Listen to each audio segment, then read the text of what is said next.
I went viral for calling out Tom Steyer, Democratic candidate for California governor, about his past investments into private prisons. So when I got the chance to question him about it straight up to his face, this is what he had to say. Watch this and let me know what you think. People watching may know that I made a video covering your past investments with CoreCivic in the early 2000s.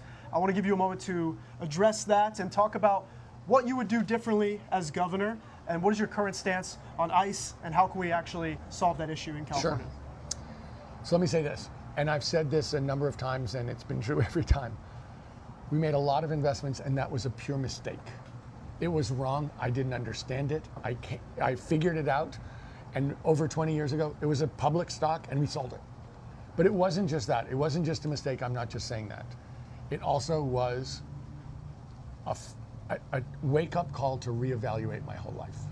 And so if you look at what I've done since then, first of all, I walked away from that business. And I walked away from that business because I knew it was putting pressure on me to see the world in a way that I didn't want to, and putting me in a chance of doing more of this, and that was absolutely contrary to my values. So that's the reason I left that business, because I felt like looking at things through a profit lens, even if you think you're including other things, is too distorting.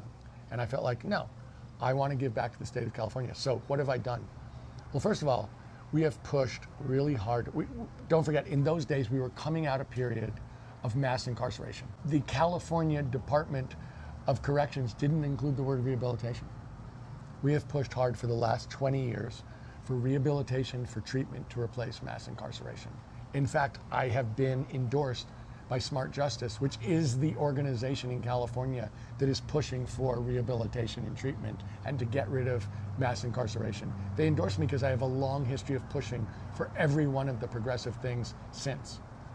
I think the other thing that's really true here is we're in a situation where progressive values that I believe in are, running up against the corporate special interests that profit from them. And it's really critical that we have a governor who isn't taking their money, who recognizes that this is a problem and goes head to head with them, which I have for the last 15 years.